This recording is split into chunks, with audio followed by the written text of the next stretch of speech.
I see those people were just like us. They believe in the hereafter.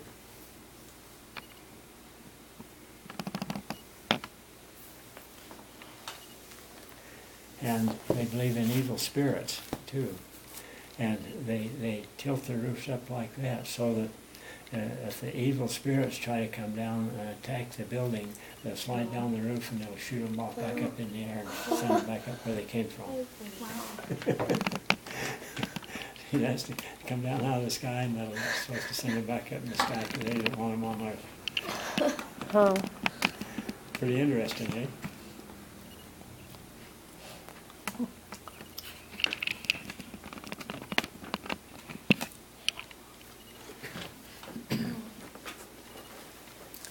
Okay, now the city of Tokyo had been the third largest city in the world before the war. Wow. And our Air Force, we got air superiority and supremacy and went over and bombed Tokyo. It took 5 air raids, 5 different days to destroy the city. But they destroyed the whole city. The city was made mostly out of wooden lumber buildings. There was a shortage of material, and I never did see a 2x4 over there. The biggest piece I saw was a 2x2, and their buildings were made out of wood that's about probably 3/8 of an inch thick. It was about as thick as the wood was. The inside walls were kind of a lattice work of just a little bit of fine or small wood or reeds or something like that. And you see those doors right there, those French doors? Well, the lattice work was sort of like that. They covered the lattice work with paper. And that was their interior walls, was paper. And so they bombed the city with fire bombs and burned it down. The Japanese, this is the sad part, the Japanese rulers were military people, and they were so cruel and that they had no respect for their own people.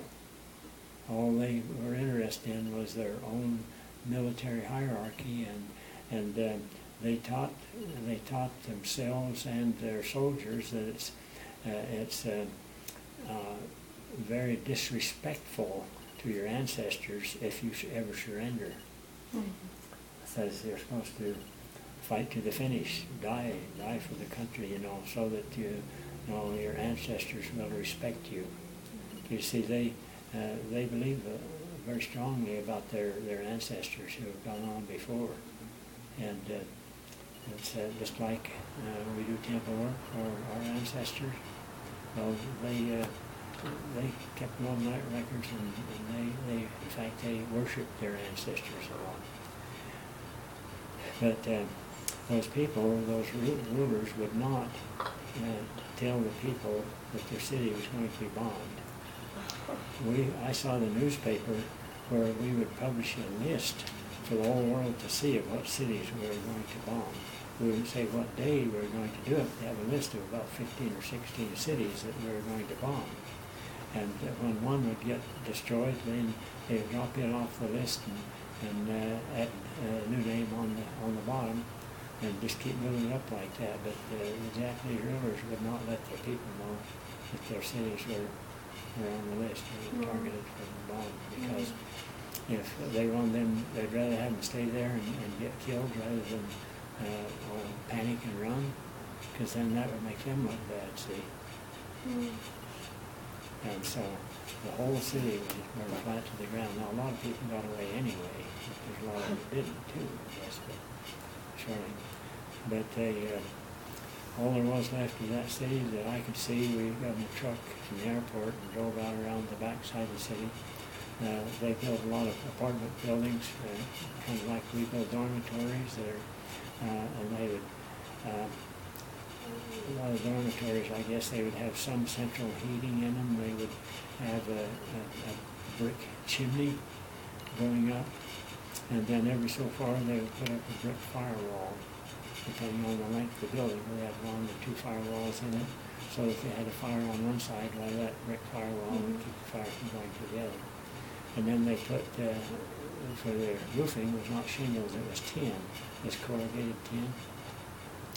We drove for miles around that city, and all we saw was, chimneys, firewalls, and rusty tin. Everything else was burned up. But then as you got outside, in the smaller communities, stuff like that, and then we started seeing people, and they had, communities and stuff like that. But war is cruel, and it's bad. I don't know, sometimes you have to defend yourself and protect yourself, but it isn't fun. One thing that the Americans didn't destroy was the Imperial Palace. The Imperial Palace, the Emperor lived in the Imperial Palace, and he purported to be God incarnated. And so all the people, they kind of worshipped him just like they did their ancestors. That's the way they had them brainwashed. Well, we didn't want to destroy the Imperial Palace because we didn't want to make all the people mad. And so we saved that. They also saved one modern building that was right close to the palace because they wanted some office space when we captured the place. Okay. Now you see this picture right up here. That's a picture of me with a Japanese girl, and she has her dress clothes on. It's a kimono, and they're ankle length, and they're very beautiful, very ornate, and they have a white obi cloth that they wrap around their waist and tie it in a nice bow and so on. Well, this girl was a camera prop. There's a Japanese photographer there, and he had this girl out there to pose with the American soldiers so he could take our pictures and we'd pay him some money. She was very shy. Will you stand up for a second when you see how tall you are? She was not quite, she was about 4 inches shorter than you, I think. But she wasn't quite as big as you, and she was a very shy little girl. But, well, you can see me, her head is quite a bit little, below mine. But anyway, I had been there for several months in Japan by then. I'd learned a few Japanese words, but the Japanese people that were around us, they would pick up a few English words, but not too many. But this girl was so shy. She was there with her head down like this, and I had to joke with her and coax her for it seemed like 5 minutes to finally get her to hold her head up. And I said, "Okay, now a little higher. Look up a little higher. Look at me up here." And I said, "Okay, now smile." And she wouldn't smile. She finally got just the very faintest little bit of a smile, not like you had before you smiled just now. Just because I kept coaxing her, I guess. I guess she was afraid that her boss wouldn't pay her wages unless she was a little bit cooperative. But anyway, that was kind of interesting. Okay, now I went on R&R one time, rest and recreation. I went to a town of Kamakura, and it had not been hit by the war. It didn't have any damage to it, and we'd have 2 or 4 days we could go there to have a little rest and recreation. And anyway, there, some of us guys, we met these 4 girls, and they were nice girls, you know. And I guess they were about 15, 16 years old, something like that.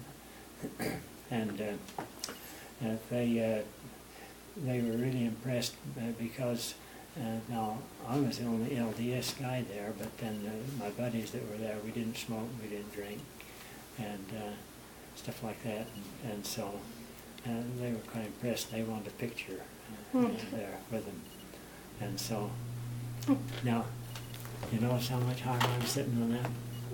They're sitting on a bench, and I wanted to sit down on the same level. Then, oh no, dummy. Dummy means no, not good. Yeah. Dummy, no, dummy. You can't, no, you need to be above us. You see, women were second-class citizens at that time, and they could not be on the same level with man, anytime, anywhere. How'd you like to be like that if you went to school and the boys would sit on chairs and you'd sit on the school? That'd be weird. It wouldn't be very fun, would it? It's that way clear through their whole life. Well, this picture shows that the natives were friendly. You know, there's an old statement about in the early days when these people would go on board ship out to islands of the Pacific, and they'd find natives, and some would be hostile and some would be friendly. Yeah. And so here the natives were friendly. The Japanese people went out of their way, we found out, to be good to us. They found out that we weren't going to do like their leaders had told us to, rape and pillage the women and everything like that. Found out that, and we would give them candy bars and stuff like that, you know, and sometimes food and everything, and they would go out of their way to be friendly to us lots of times. Just even before they got to know us too well, we'd meet them on the street, and they would, you know, people down the street. But to see, we found out the Japanese people were, one thing, they're very family oriented, and I like that, just like we are. And they were hard workers. They believed in the honesty of hard work, that everybody did their share. The women worked right out in the fields, right along with men. In fact, without the men, when their men were in the army, you know, in the rice paddies, they had to go out there with shovels and just like a big pitchfork they would use to chop down into the mud and turn it over, you know, like we plow or spade it. They would do it with a fork, and the women were right out there working with the men, or instead of the men. And they treated us well. Except very few exceptions, they treated us very well. I gained a lot of respect for the Japanese people. And do you know Elise, my daughter, Mooneyham? She went on a mission to Japan. I don't know if you did that or not. Oh my gosh, that's cool. And so, and I can't remember the name of the city. It was outside of Tokyo, where she was. This is two ladies right up here at the top, older ladies that were in their kimonos, and we. The church had a servicemen's conference in Tokyo after we'd been there some months. It was just like general conference in Salt Lake, but it was for all servicemen, and we got a chance to go there for that conference. I was stationed 200 miles away at that time, but we had pass to go to that conference. All servicemen could get a pass to go. And these ladies, I guess they wanted to show off their nice dresses, kimonos, and they were just walking down the street, and I asked them if I could take their picture. Hi. Do you know what hi means? That's yes. Hi. Hi. Yes, yeah. So they wanted people to see their nice dresses. Okay. We'll show it.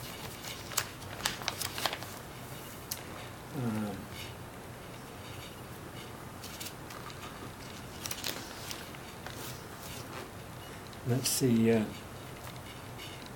well, I was up in the city of Sendai, and have you ever heard of Sendai, city of Sendai before? Here about 4 or 5 years ago, there's a large earthquake there at Sendai, right on the coast, and there's they had an atomic energy plant there,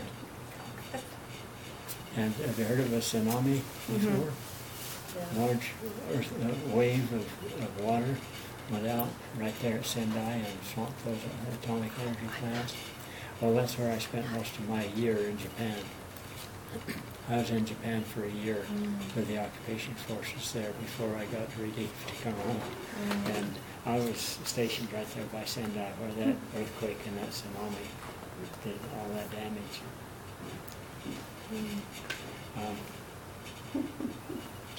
And then after a year's time, yeah, discharged. Oh, I got one souvenir there that I didn't tell you about in Philippine Islands. I got attacked by Anopheles Annie. Have you ever heard of Anopheles Annie? Have you heard of Anopheles before? The Anopheles is the type of mosquito. And the female mosquito, Anopheles, is the one that carries malaria fever. Oh, yeah. Okay. And we got training of how we were supposed to use our mosquito nets all the time, put mosquito repellent on, and sometimes that helps, sometimes it's like sugar water to attract them and so on. And so they show us little films and stuff about Anopheles Annie. They named this. I've never heard him say that before. They named that little female mosquito Annie, and this is Anopheles Annie, and told us to stay away from her. Oh, that's funny. Okay, well, she caught up with me. And I got malaria fever while I was over there in the Philippine Islands. And I got hospitalized a couple of times for it. Once there in the Philippine Islands and once in Japan. And so they didn't really have a cure for it. They still don't, I don't think. But they have preventative methods. We were supposed to take a yellow Ativan tablet, about the same color as that right there, and supposed to take one of them every day, and that would keep us from getting chills and fever, which is the trademark of malaria, is chills and fever. But the funny part of it was why it turned our skin about the same color as not quite as bright as that, a little more of the duller hue in there. kind of a dirty yellow. Well, there's a picture of you in there. And that wasn't very fun. Well, I'll tell you a little bit more about the malaria fever then. unless you're tired and want to go home. No, you're good. I'm just keeping an eye on this. It goes off every 20 minutes, so. After I got to Japan, I quit taking Ativan tablets because I was out of the bad mosquito belt. You know, it was nice there, but I came down with chills and fever one day after I'd been there several months, and I quit taking that Ativan because I wanted it to get faded out of my skin before I got home. It gradually fades away, you know, kind of slow, but it does. And so anyway, I went on sick call, and the doctor there in the hospital, or well, at the pharmacy, or no, infirmary, he said, well, I don't know if you want to know if I'd been in the hospital for it before or not, and I said no. He said, well, I'm going to put you in the hospital, and says, we're not going to give you any medication. We're going to check you out, just see for sure that you've got malaria fever. And malaria fever, every 48 hours, it comes back. And you get a fever, you feel like you're burning up, and you feel cold, you start shivering and shaking all over the place. And it recurs every 48 hours if you don't get some medication of some kind. So he said, we're going to check you out good this time. And so when I was right in the middle of the attack, 2 days later, there was a guy that, he was in this picture right here. That's a group of us in a truck. We had a servicemen's group there in San Diego where we'd go to church services on Sunday, and this guy in the hospital was one of the nurses and medic there in the hospital, and he was one of my church buddies, you know. He came by to draw some blood to give me a blood test, you know, and when he came by, I didn't even know who he was. He said, hold your hand out, and I said, just kind of flopped my hand out like that, yeah. after I got feeling a little better, I looked